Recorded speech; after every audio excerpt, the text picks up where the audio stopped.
Welcome to the Notespire Music Artist Insight Podcast, giving you a unique insight into the music and ministries of independent Christian artists. Here's your host, Paul Gibbs. Thank you very much. Welcome, everyone, to another episode of the Artist Insight.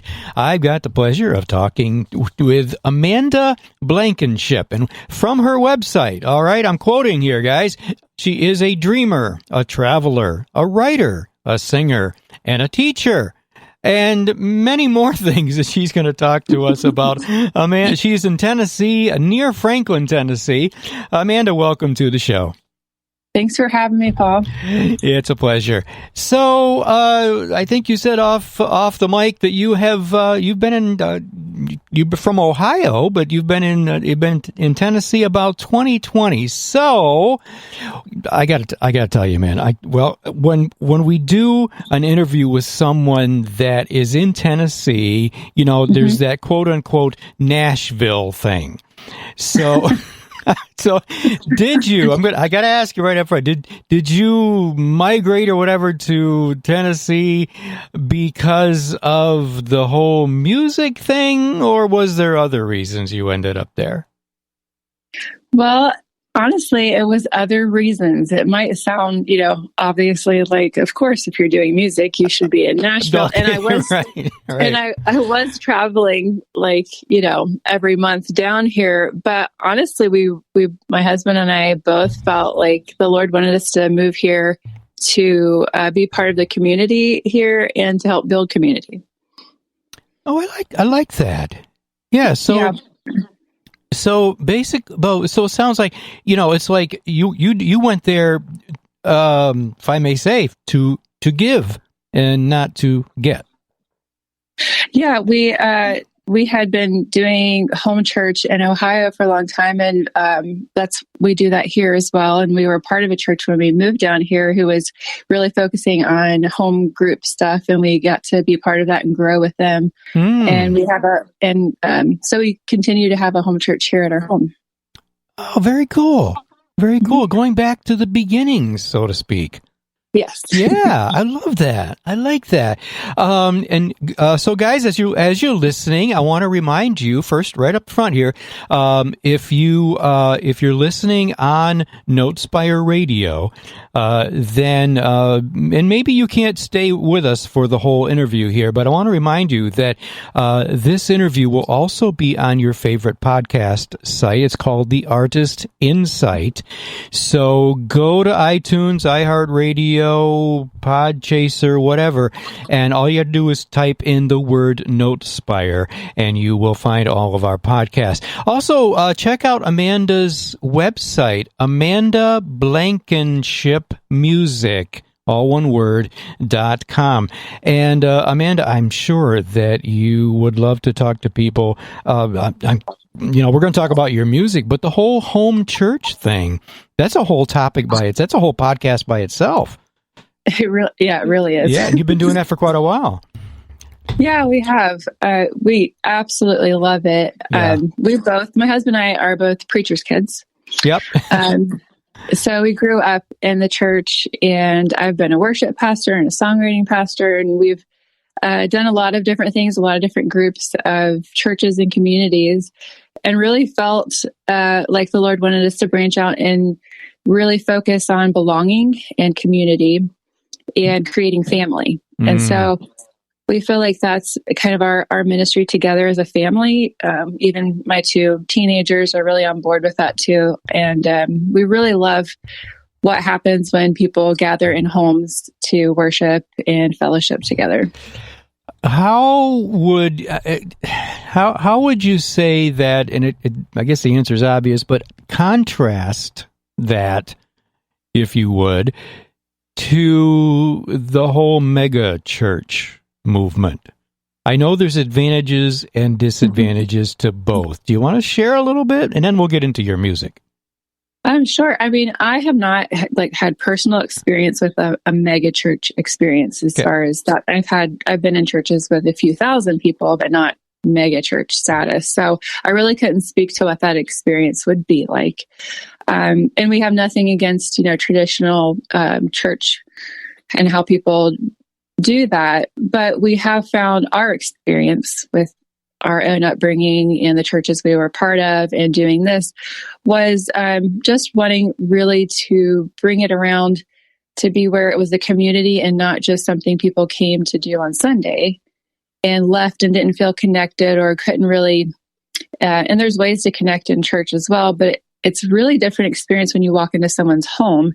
You're kind of forced to make relationship and connection, and you're forced to be known in those situations. And we found that a lot of people who felt kind of lost in the traditional model have really enjoyed, they would come to our home where they might not go into a church building. And so, I guess that's kind of a nutshell of what we feel has been, I guess, the fruit of that, and seeing people kind of open up in a different space other than what was provided for them. Wow. I love that. Kind of breaking down barriers that you have to be vulnerable, don't you? For sure. Yeah. I mean, it almost feels a little bit, in some ways, more vulnerable to walk into someone's home. Yeah. Oh, yeah. than it does to walk into a church building. But I feel like people these days are really craving belonging and community and family.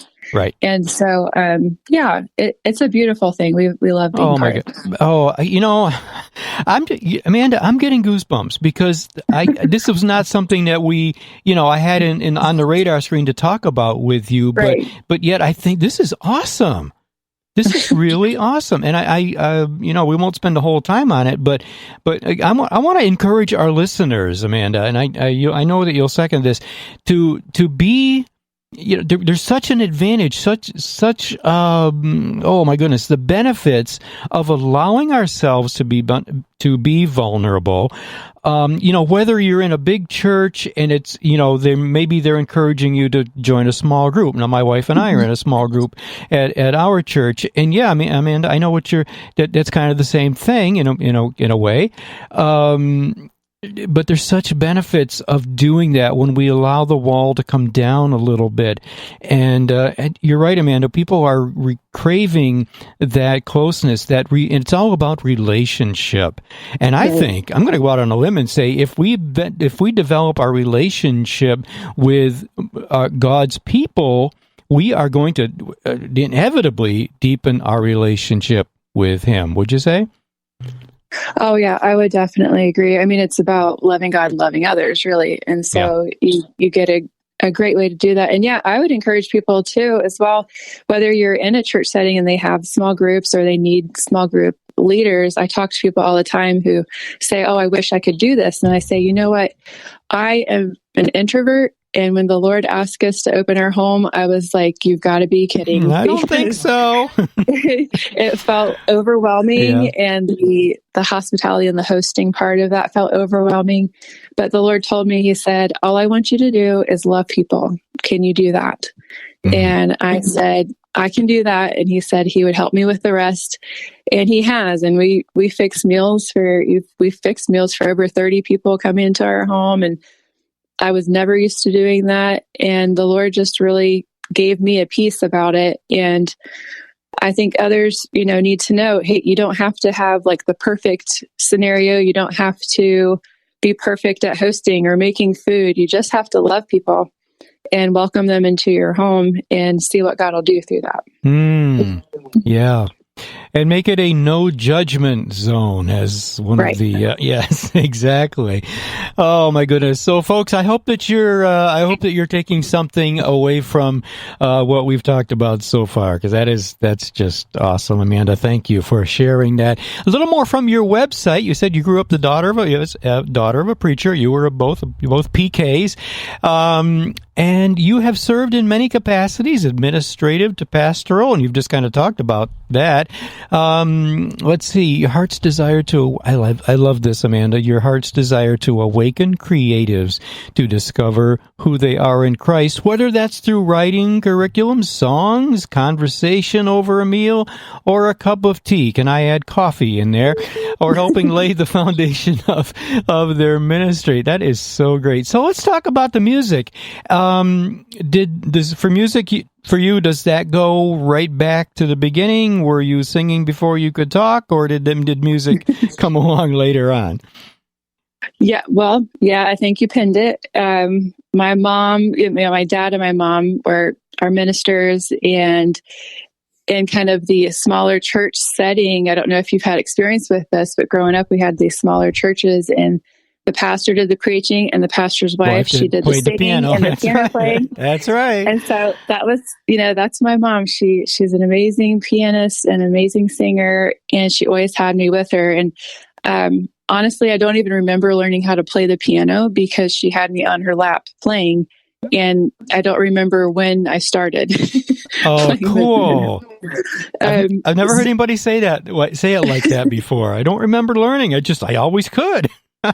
Yeah, I was just always with her at the piano. And so, yeah, it's been something I've done since I can remember.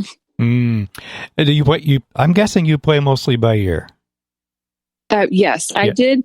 I did learn that way, and I did take some piano in college, though, to learn a little more on the technical side, because I wanted to kind of round that out. But that's how I still lean into that today. Yeah, by ear. Yep. I think a lot of worship leaders, Christian musicians, I think that's almost it's very common, I think. Yeah. Yes. Is your husband musical as well? He's a great singer. He doesn't play anything or anything like that, but he has an amazing music appreciation and has really well-rounded. Like, he's made me a lot more well-rounded in that area. He's a poet, though, and he writes poetry. And have you put any of his poems to music? We have, actually. Yeah, we've done a couple of those, and currently, right now, we're trying to get a lot of his poetry into a book form. Oh, so. That would be great. That'd be great. Yeah. So people can you can distribute that, and people can be blessed by it. Yeah. So when did you start writing? I was in my late 20s, probably. And I knew as a kid, like I've journaled since I was probably 8 years old.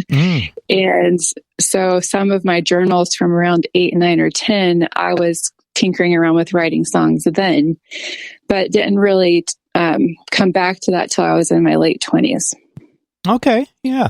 And you've got songs like, and I'm reading from your website, Climb High, Dream Until You Sleep, Sun and Moon, Always Chasing Rainbows.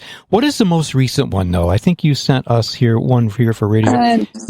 Yeah, the most recent one is Climb High. Climb High, okay. So guys, make sure that I'm going to remind you again here, check out Amanda Blankenshipmusic.com. And of course, I know, Amanda, your music is out there on all the streaming sites as well, just under your name, I assume. Yes. Right, okay. So, I got to ask you, do you play guitar as well? I can play a few chords, but I wouldn't consider my... Okay. So when you're writing, you're some of us write with a guitar, write with a piano. Some of us just kind of make it up a cappella. But so you're writing mostly with the piano. How about recording? So you've got a lot of these songs recorded. Are you doing that yourself? No, I work with different producers depending on the genre to get those recorded. But I am my own publisher, though. I learned how to do all of that and used to do it for a church as well with their songwriting program. So I had to learn the administrative piece of all of that then, and it's been handy now. So. Oh, I bet. Yeah, I bet it has. So I was going to ask you, so you're very busy then, both of you guys, in the home church thing. And of course, obviously you're doing the music and things, right, for that? Actually, I do not. No. Oh, okay. Yeah, that was an interesting development too, because of course I used to lead worship all the time, and I felt like coming here and moving, and it was like, I don't know, 2020 was probably a year for everybody to reevaluate their lives. And I found that I felt like I was leading worship because that was the thing I was told I was to do with my music gift. Okay. So it might sound a little different, but I really felt like the Lord said, I made you a writer. And so I started, when we would have worship time, I would write a song based on who heard or the message that day with our group. I would write a song based on that and teach them that. And that felt more like what God had made me to do. So whenever, I still lead worship sometimes, just, any song, but I often will write based on the theme that's going to be presented that day. So it's something people can remember and hold on to. But we're in a community of a lot of creatives and musicians down here. Okay. And so I have a wonderful gentleman named Scott Underwood, and he's got a lot of wonderful music out too. He leads worship for us on Sunday. Ah, okay. All right, but that makes sense, though. Yeah. So you don't have to do it because you're already doing, like you said, you're providing food and doing the writing and stuff. So that's great that you've got somebody else to actually take over that part of it. Yeah.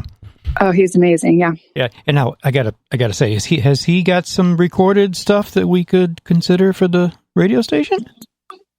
Oh, for sure. He does have stuff out. Yes, you can look, just Scott Underwood. If you look him up, you'll find all kinds of wonderful songs. Cool. Yeah, I've known his music since I was in youth group. Really? So okay. Cool. Yes. Well, we got to look him up. And in case I forget, make sure you tell him that we are looking for his music. Okay. So do you want to talk about some books now? Some publishing? Sure. Yeah. I recently started doing book publishing because, like I said, I consider myself a writer, and whether that's music or poetry or stories. And I love, like in songwriting, some days I'm writing for myself and other days I'm writing for somebody else. I'm writing for their project or for their church, and you're serving them. And so learning how to do the publishing was a way I could serve other people in their stories or their poetry and the writing. And had a wonderful friend reach out and ask me if I would do that for them. And so I said, well, you know what? I will look into it and get back with you and see if it's something in my wheelhouse. Okay. So I spent a few weeks learning as much as I could about it, and we just started doing it. And I've started, the last couple of years. So I've done about 3 books so far and working on a 4th one right now. Awesome. So tell people how they can get a hold of your, to learn more about your books. Yeah. So it's AB Publish on Instagram is where I have everything right now. Okay. And just put that up recently because we just published a book called The Promise. And it's such a beautiful story. I wanted to find other ways to get it out and have people know about it. Okay. How about Amazon? Will you be there? Some of them are on there and others aren't. That depends on the author and their intent on revenue and those. Okay, right, yep. It's a lot of easy ways for people to self-publish these days, aren't there? Oh, there are. Yeah, there's so many different ways, and I researched as many ways as possible for authors to be able to make the most on their books as well. It's it's interesting how you've combined the music and the books. Typically we think of one or the other, but you're combining both of them. That's interesting. I'm not sure what I was going to ask there, but but it seems like the two would complement each other. That's where I was going with that. Yes, I really think they do. When you see, if you take like songwriting and kind of broaden it out, it's a writing gift in general, and so it has different ways it can be expressed. Have you collaborated with others on music or books or both?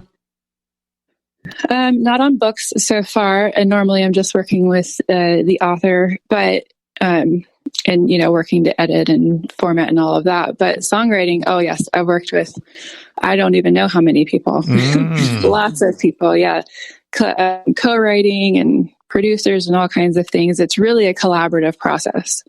And that is there's such a benefit for people that do collaborate, because God takes our gifts and when God combines our gifts, there's just so much that comes out of that. Have you found that? Yes, I really think that's true, and love being able to work with other people. Sometimes the Lord gives you a part of a song and somebody else has the other part. And so you have to kind of also know that in the process. I think sometimes, especially new writers, will get really frustrated because they're like, they can't write a complete song. And so they just feel like they're a failure. Whereas if you look at it as in God gave you a piece and somebody else has the other piece, it's just about finding that other writer. And that sometimes you feel like, oh, where am I going to find that other writer or writers? Yes. But where? Yeah, so there's a question. Any thoughts about where people should reach out? For sure. I mean, that was exactly where I was when I started. Okay. I had never even considered that songwriting was a thing that people did. You just listen to music, I think, and most people think that the music they hear on the radio was written by the people singing it. And that's sometimes the case, but often not. Often not, right? And so I didn't know any songwriters when I started, and there weren't any around me either where I lived. So I decided to build a community of writers, because the giftings are there, even if people don't realize it. So even at my church, I recognized there were people who really wrote very well, like they might write a devotional or a blog for the church. So they had a gift of writing. And especially if they were then part of the choir or the worship team, it was about bringing them together in a room and saying, the gifts are all here. Like there's a music gift and there's a writing gift. Let's see what the Lord would do with that. And then I also partnered with our local university. Ohio Christian University was close to where I lived. And they had a music program and wanted to start kind of dabbling a little bit more in songwriting. So I would open up an evening as a collaborative for the university students, as well as people from my church, to get together, learn about songwriting, and practice together. Wow. You really just took the bull by the horn, so to speak. And you did not let the lack of co-writers stop you, did you? Wow. Well, it's just really like about recognizing gifts around you and saying, like, I think people used to really, before we had radio, I think live music was where it was at. And your life, if you heard music, it was in person, and more people in the families had an instrument that they learned, different things like that we've kind of gotten away from, but those gifts are still there. It's kind of about kind of awakening those and helping people see that they have something to offer. And with social media, my goodness, there's got to be a lot of groups, like on Facebook, for example, and creatives and collaborating and songwriting groups. There is. Yeah, there is. And I started joining things like that too. And I went to different conferences I could find to meet people and to broaden, the network of people that I had around me. And there's all kinds of ways. So yeah, I would say to anybody listening who really wants to get started, don't feel alone in it. Just get out there and start finding groups online. Look at people around you that you already have around you. There could be gifts there, and you can start learning together, Yep. And doesn't that go back and tie in with the whole group and relationship and letting our guard down and being vulnerable? Because I'm thinking there's somebody out there, Amanda, that's thinking, well, yeah, I'd like to collaborate. I'd like to write with somebody, but I don't think that what I've done is good enough. Oh, yes, for sure. I mean, it's one of the most vulnerable things. Any of us who are creatives and have a craft, to share it is a vulnerable thing. But otherwise, I mean, songs were meant to be heard. Yep. So were poems, so it's kind of being in a place and creating an environment. Like, we carry peace with us. Our feet carry peace. We can create an environment that feels safe. We can walk into a writing room and make sure that that day people understand that they're being honored.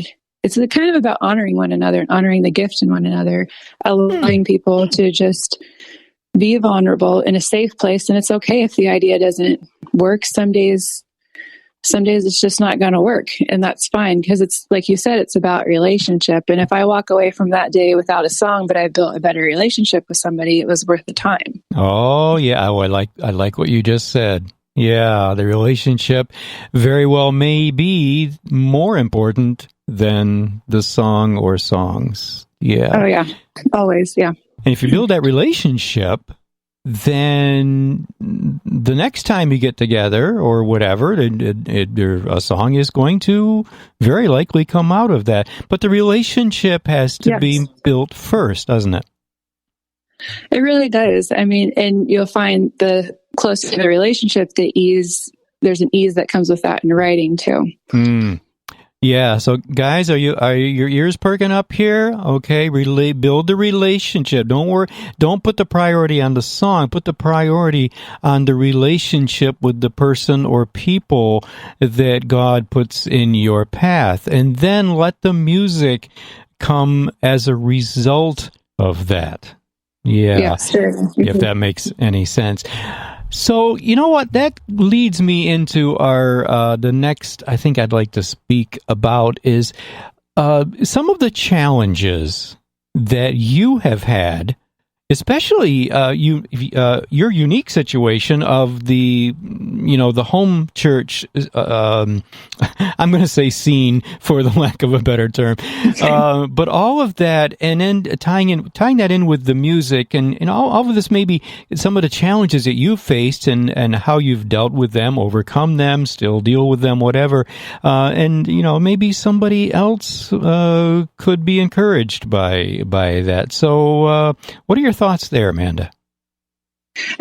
Just to clarify, you're talking about the challenges in the home church group or in the songwriting area? I'm going to go with the music thing. Okay. Yeah, with the music thing, but realizing that the home church may be a part of that, to some extent or another. Okay. Yeah, the challenges in the songwriting and putting things out, I think, as creatives, oftentimes we're very emotional people, and God made us that way because we were to experience the world differently so that we could share it with other people and draw them into more intimate places with the Lord. But in doing so, our sensitivities can become hypersensitive at times and turn inward. And we're really focused on what our lacking is, or why we're not succeeding, or why we don't, all these different things. Comparison really is kind of like the thief of joy. But I really think that sometimes it feels like, well, what I do is what I'm doing, does it really matter? Because especially in an age that we're in now, where creating music is accessible to anyone, and there is, I don't even know how many songs uploaded to Spotify every day, but it's probably it's a shocking number. I used to know that number, but it's too big. So yes, I know.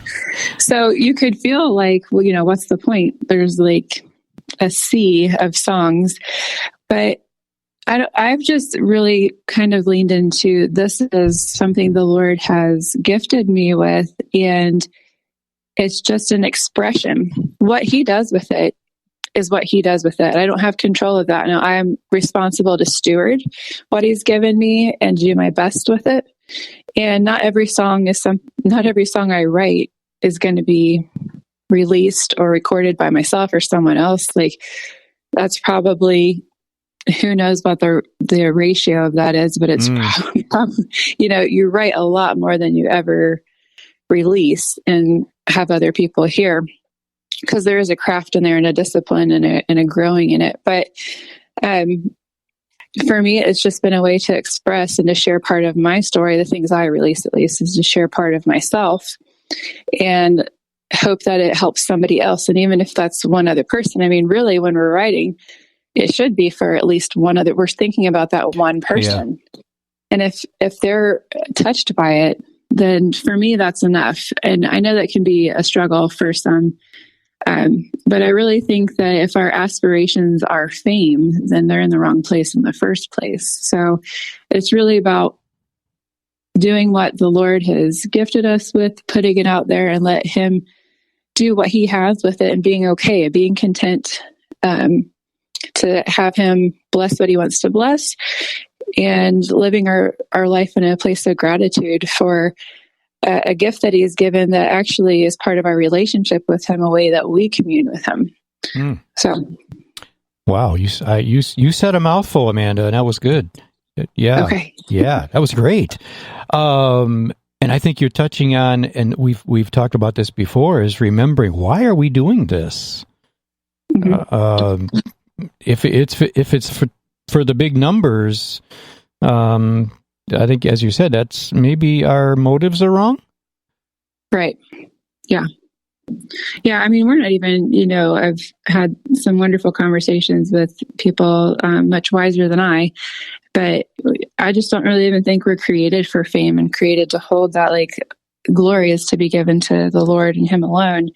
So the more we can kind of get out of the way and let Him be honored through what we do, the better we walk without carrying burdens we weren't meant to carry. Because really, honestly, fame becomes a burden. You see that all the time in the news and tabloids. But yeah, I think that honestly, more the hidden life is where we find the peace and joy with the Lord, and than it is in trying to be known and seen. Yeah, I love that. I hope that there's someone out there I'm sure there is, that's paying attention and saying, yeah, okay, I get it. And I think, Amanda, we need to be, and my hand's going up on this one. As an artist myself, we all need to be continually reminded why we're doing this, who we're doing it for.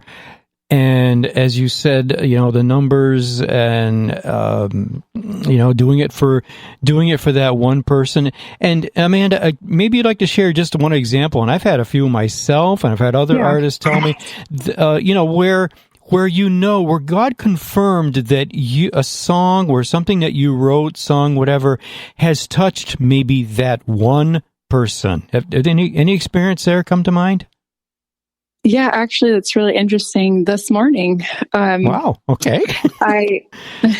We actually had a beautiful experience of healing in our family this morning, and so we've just been giving God the glory for that. And I was looking up a song to play, to just kind of praise the Lord for what He had done. And it's a song that I had co-written years ago about healing. And I'm not going to mention the title of it because I think it defeats the purpose of what we're talking about. Okay. Yeah. But when I look that song up, you can't find my name anywhere attached to it. I've never gotten anything from that song. But I found it on YouTube, and I just scrolled through so many comments on that YouTube page of people who had been healed listening to it. Wow. And, that's why, I'm sorry, that's okay. Yeah. Really hit me. That's why we do what we're doing, not to get any benefit of our own, but that others would experience God. And they're experiencing Him as God, their healer. Yeah. And so, goodness, that blessing is far deeper and greater than my face being attached to that song or a check coming in the mail. Do you know what I mean? I certainly do, and I'm sure that. Thank you for being vulnerable there. Thank you, and I know that's going to be a big encouragement. It is to me already to remember, just like I said, to be reminded, guys, why. I'm going to come back to it again, why we're doing it. And Amanda, you just shared a perfect example of why our gift, whether it's music or whatever gift God has given us, we're using it to glorify Him and to be a blessing. To be a blessing to those who He touches through us, and if you got to be willing, right, to just to be able to say, okay, I don't even know. Maybe I don't know where a song I did. I may never know that it touched someone. I may never hear that. Probably won't. Every once in a while, God does connect us with someone who has been touched by something that we have, something that not we've done, but when He's done. Sometimes he lets us experience that as an encouragement, and you've just shared one of those times. But very often it's not. But we have to be willing. We have to be willing to say, okay, I'm putting it out there because God gave me the gift. I'm going to put it out there.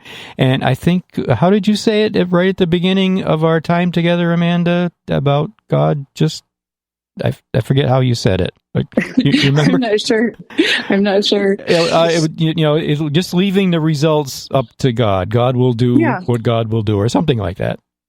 Yeah, and to add to that, it reminds me in a scripture, and I can't remember the reference for the life of me right now, but look it up if you have time. It's how generosity begets generosity, and I think just to add to that, us being generous with our gift will create more generosity in others and people and sharing. And the world needs that. And our family has seen the Lord bless over and over by trying to lean into that and learning what a generous lifestyle looks like. So even some of my songs that have done according to the world standards, the best as far as their Spotify plays or whatever, are the songs that I gave away for free. The songs that I just sent out, I would send out to, all these church connections I had, and to be like, here's the song, here's the chart, don't buy it, here it is, take it, just use it, and let the Lord, minister to people through it. And to be generous, just over and over, I've seen the Lord bless generosity. And so I would encourage anybody to listening with their songs to find ways to be generous with that gift. Amen. Amen. Thank you for sharing that. I like to say we are, and I don't claim originality. We are blessed to be a blessing to other folks. Yeah. Amanda, thank you so much. Would you please remind people, once again, what you do, how they can find you, and any other thoughts that you want to share too? Oh, yeah, sure. Best way to probably find me is on Instagram at Amanda Blankenship Music, and also my book publishing at AB Publish. And I'd love to hear from you. If there's anything I can help with at all in your songwriting journey, feel free to reach out. I help as I can. So for people that are wanting maybe to learn more about collaboration, or guys, you're trying to, you know that the Facebook groups or whatever are out there, but you're kind of, I don't know, shy about it, whatever, please do reach out to Amanda and at least say hi. Certainly tell her that you heard her interview here on Notes by Her Music and the Artist Insight, and anything else you'd like to share. Also, I'll just remind you, folks, of getting a hold of us here at Notes by Her Music. If you've got questions anything that we can help you with, please do reach out to us. Our email is info@notesbyhermusic.com. We would love to hear from you. All right. Amanda, thank you so much. Oh my goodness, you have shared, and I know this is going to be a blessing, encouragement to many people. And please do say hi to the family for us, and hopefully we'll talk again soon. Thank you so much. Thanks for talking this morning. Oh, you're very welcome. Bye-bye. All right. Bye. Thanks for listening to Notespire Radio Artist Insight. We hope you've enjoyed the program today, and join us next time when we again bring you a unique look into the lives, music, and ministries of Christian artists here on Notespire Radio.